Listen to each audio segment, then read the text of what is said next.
Good morning সবাইকে। আমি প্রিয়াঙ্কা। আমার চ্যানেল প্রিয়াঙ্কা বণিক ভ্লগের আরও একটি নতুন ভিডিওতে আপনাদের সকলকে জানাই স্বাগত। আশা করি আপনারা সকলেই ভালো আছেন এবং সুস্থ আছেন। আমি গত বৃহস্পতিবার থেকে কোনো রকম ব্লগ আপনাদের সঙ্গে শেয়ার করতে পারিনি, কারণ একটাই, বুধবার রাত থেকে আমার বোন হসপিটালাইজড, ওই যে ওর প্রেগনেন্সির কারণেই। তো যেহেতু টুইন্স বেবি, কিছু কমপ্লিকেশনস আছে, সেই কারণে হসপিটালে টানা ভর্তি আছে। এখন দেখুন, মা, ননমাসি, মামা সবাই আমরা গেছিলাম হসপিটালে। আমি সেই বৃহস্পতিবার থেকেই সকালে ডিউটি দিচ্ছি, আর মাসির ছেলেরা, ওর বর, সকালে আরও কয়েকজন আসছে, বোনের শাশুড়ি, ননদ, ওরাও এসছে, কাকুও এসছে, আমার বড়ও গেছিলো। মোটমাট ডিউটি এখন চলছে। তো ডাক্তার কালকে একটা টেস্টের রিপোর্ট দেখে ডিসিশানে এসছে যে আগামী সোমবার দিন সকালে সিজার করবে।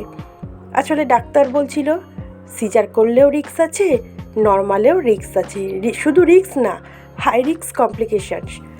তো যাই হোক, দেখা যাক। ডাক্তার সেই রিপোর্টটা করে জানিয়েছে সোমবার দিন সকালে সিজার করতেই হবে।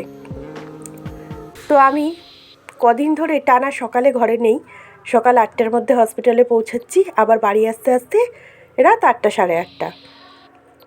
তো সেই কারণে কোনো রকম কোনো ব্লগ আপনাদের সঙ্গে শেয়ার করতে পারিনি। তো আজকে সকালে আমি যাইনি, আজকে রাতে যাব, রাতে থাকবো। কেন, সোমবার সকালে কখন করে, যদি আর্লি মর্নিং করে তাহলে তো বাড়ি থেকে যাওয়াটা সম্ভব না। তো সেই কারণেই চলুন আজকের রান্নাবান্নাটা আপনাদের সঙ্গে শেয়ার করি। আজকে সকালেই বসিয়ে দিয়েছিলাম ভাত, আর এখন বসিয়ে দিলাম বিট আর মটরশুঁটি দিয়ে ভাজা, সাথে একটু পেঁয়াজও দিয়েছি। পেঁয়াজটা আগে ভেজে নিলাম, তারপরে ঝিরিঝিরি করে কেটে রাখা বিট আর মটরশুঁটিটা দিয়ে দিলাম। আর যেহেতু সানডে, মেয়েদের জন্য, মানে মেয়েদের কারণেই আর কি, সবার জন্যই চিকেন করেছি। রাত্রিবেলায় এখন রুটি করে রেখে আর বোনের জন্য একটু খাবার বানিয়ে নিয়ে চলে যাব। ওই হসপিটালে ঢুকতে ঢুকতে আমার মোটামুটি, আমি বলেছি 8টা, সাড়ে 8টার মধ্যে আমি চলে যাব। গিয়েই বোনকে খাবারটা আগে দিয়ে আসবো, আর তারপরে তো সারা রাতের গল্প আছেই। কালকে যেমন খুব আনন্দের দিন, আবার একটু টেনশনও হচ্ছে। তো যাই হোক, ডাক্তাররা জানিয়েছেন সব রকম ব্যবস্থা নেওয়া হয়ে গেছে। বলেছিল যে ডাক্তাররা বোনকে হয়তো অন্য হসপিটালে ট্রান্সফার করতে হতে পারে ওই সমস্যাগুলির কারণেই। সমস্যা বলতে শ্বাসকষ্ট, অ্যানিমিয়া, আরও বিভিন্ন রকমের সমস্যা আছে। ব্লাড কালকেই আমরা কিনে দিয়েছি, ডাক্তার সব কিছুই অ্যারেঞ্জ করে নিয়েছে। এখন ভগবানের আশীর্বাদে সব ভালোই ভালোই হয়ে গেলেই হয়। আপনারা সবাই একটু আশীর্বাদ করবেন যাতে তিনজনেই ওরা সুস্থ থাকে, টুইন্স বেবি আর ওদের মা, তিনজনেই যেন সুস্থভাবে বাড়ি ফিরে আসতে পারে। তো বিট ভাজাটা আমার প্রায় হওয়ার মুখে, আর এখন মাংসের আলুটা আমি সেদ্ধ করে ফেলে দিলাম, মানে জলটা ফেলে দিলাম। চিকেনটা বসিয়ে দিলেই, মানে চিকেনটা বসাবো, এরপরে চিকেনটা রান্না করে নিলেই আমার রান্নাবান্না কমপ্লিট। তবে রান্না শেষে আজকের অনেক কটা কাজ হয়েছে। মেয়েদের, আন্টিদের মায়না বাকি ছিল, তো আমি বাড়ি না থাকার কারণে দিয়ে আসাও হচ্ছিল না। আজকে সেগুলি সব কমপ্লিট করলাম। কিছু জামা কাপড় ছিল, সেগুলিও কাচাকুচি করলাম। দুদিন ধরে হসপিটালের পরে যাওয়া জামা কাপড়গুলি বাথরুমে সব জড়ো করা ছিল, সব কটা ধুয়ে ধুয়ে পরিষ্কার করে, পরিষ্কারই জামা কাপড়, মানে যেহেতু হসপিটালে পড়ে গেছি সেগুলি তো ধুয়েই হবে, আমি তো না ধুয়ে ওগুলি ঘরে তুলতে পারবো না। তাই ওগুলি সব ধুয়ে ধায়ে রোদে শুকনো করে ঘরেও তোলা হয়ে গেছে। এখন আমি আপনাদের সঙ্গে এই ভিডিওটা শেয়ার করে রাতের রুটি আর বোনের একটু খাবার বানিয়ে নিয়ে হসপিটালের উদ্দেশ্যে রওনা হব। আশা করি আপনাদের কালকে সকলকেই, জানি না কবে খুশির খবরটা দিতে পারবো বা দেখাতে পারবো বেবিদেরকে। সময় এখন আমার মানে খুবই কম, আপনারা বুঝতেই পারছেন। হসপিটাল ঘর করা মানে বেশ চাপের ব্যাপার থাকে, কিন্তু তো আমাদের তো সেরকম কষ্ট হচ্ছে না, যে কষ্ট পাচ্ছে তারই বেশি কষ্ট হচ্ছে। আমরা তো নিমিত্ত মাত্র, গিয়ে তো খালি বসেই আছি, যেহেতু ডাক্তার বলেছে যে 24 ঘন্টা কিন্তু এখানে বাড়ির লোক প্রেজেন্ট থাকতে হবে। আর কালকে ওটিটাও হবে হাই রিস্ক বন্ডে সাইন করিয়ে। তো চলুন মাংসটা এবার বসিয়ে ফেলা যাক। মাংসটার আলুটা তো ভেজে আমি তুলে নিলাম, লাল লাল করে, আপনারা দেখেই নিলেন। আর এদিকে এখন ফোড়নে দিয়ে দিচ্ছি শুকনো লঙ্কা, জিরে। ফোড়ন দিয়ে পেঁয়াজটা ভাজা বসিয়ে দেবো। আর পেঁয়াজে যখন আগে একটু চিনি দিয়ে দিতাম তাড়াতাড়ি লাল লাল করে ভাজা হয়ে যেত, এখন তো চিনি দেওয়ার উপায় নেই, তাই পেঁয়াজটা লাল করে ভাজা হওয়ার জন্য একটু অপেক্ষাই করতে হয়। আর আমি দেখেছি লবণ দিয়ে পেঁয়াজ ভাজলে না পেঁয়াজটা বেরেস্তার মতন ভাজা হয়ে যায়, কিন্তু ওই রকম পেঁয়াজ ভাজাও আবার চিকেনের নর্মাল তরকারিতে ভালো লাগে না।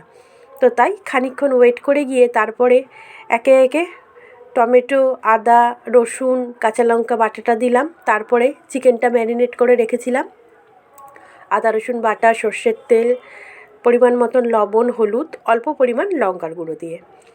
আর মশলাটা কষানোর সাথেও আমি একটু লঙ্কার গুঁড়ো দিয়েছিলাম, হলুদ গুঁড়ো মনে হয় একটু দিয়েছিলাম, এখন মনে পড়ছে না। ওই আর কি বাটা মশলাটা এখন দিয়ে দিচ্ছি। বাটা মশলার মধ্যে রয়েছে আদা, 2টো বড় সাইজের টমেটো, রসুন, কাঁচা লঙ্কা। আমি দেখেছি মাংসের মধ্যে টমেটোটা পেস্ট করে দিলে না মাংসের গ্রেভিটা খুব সুন্দর খেতে হয়। সবসময় তো আমরা অন্য রকম ধরনের চিকেন রান্না করি না, নর্মাল মানে প্রায় দিনই খাওয়ার জন্য নর্মাল ঘরে যে চিকেন রান্না হয় সেটাই করা হয়। তো তার মধ্যে যদি আমরা একটু টমেটোটা পেস্ট করে দিই আর তার সাথে একটু রসুন আর কাঁচা লঙ্কা দিলে মাংসের গন্ধটাও খুব সুন্দর হয় আর খেতে টেস্টটাও বেশ অন্যরকম হয়। আসলে সস্তায় পুষ্টিকর ব্যাপারটা, প্রতিদিনের মতন ঘরোয়া চিকেনও হচ্ছে, এদিকে একটু অন্যরকম টেস্টও হচ্ছে। তো দেখুন আমি একটু লঙ্কা হলুদ দিয়ে এবারে ম্যারিনেট করে চিকেনটা দিয়ে দেবো। আর গ্যাসটাকে আমি হাই ফ্লেমেই রেখেছিলাম, যার জন্য মশলাটাও বেশ তাড়াতাড়ি ভাজা হয়ে গেছে। আর সকাল সকাল উঠে আমার কাঁচা ধোয়া তো কমপ্লিট হয়েই গেছে। তো এখন চিকেনটা দিয়ে দিলাম।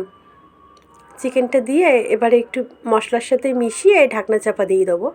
আর গ্যাসটা খুব একটা কিন্তু কম করে রাখিনি, বেশ হাই করেই রেখেছিলাম, তাই জন্য চিকেনের কষাটাও বেশ সুন্দর হয়ে গেছে।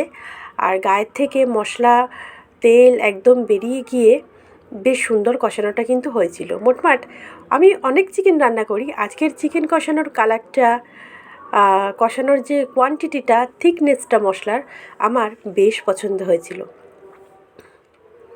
তো দেখুন মশলাটা আর কি চিকেনটার সাথে এত সুন্দরভাবে কষেছে আর গন্ধটাও কিন্তু বেশ সুন্দর উঠছিল।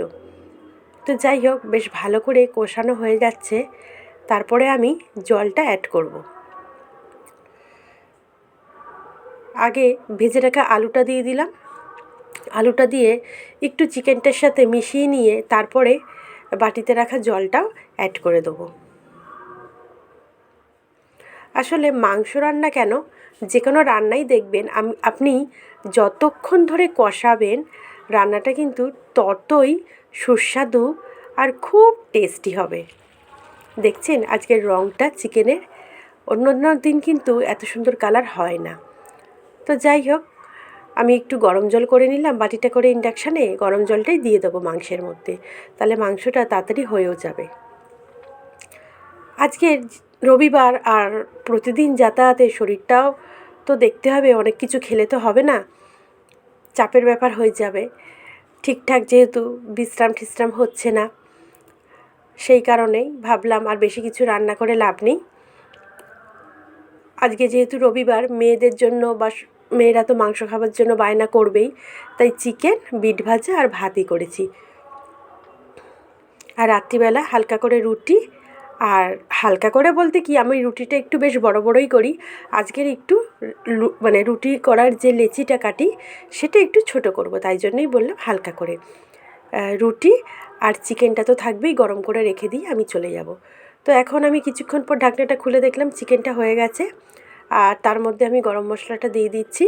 গরম মশলাটা দিয়ে চিকেনটাকে একটু মিশিয়ে নিলেই আমার রান্নাবান্না আজকের মতন কমপ্লিট। আশা করি বন্ধুরা আপনাদের আজকের ব্লগটা ভালো লাগবে। আর আমি তো কারণটা জানিয়ে দিয়েছি প্রথমেই, আমি কেন আপনাদের সঙ্গে প্রতিদিন এই কদিন ব্লগ শেয়ার করতে পারিনি। তো ভিডিওটা ভালো লাগলে অবশ্যই চ্যানেলটা সাবস্ক্রাইব করে আমার পাশে থাকবেন। আর সকলেই আমার বোনের জন্য প্রেয়ার করবেন, ওরা তিনজনে যেন ভালো থাকে, সুস্থ থাকে।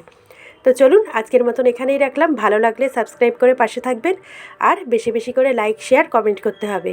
আর ভিডিওটা দেখার জন্য thank you so much. Tata, good night, আজ তবে রাখি, দেখা হচ্ছে আগামী দিন।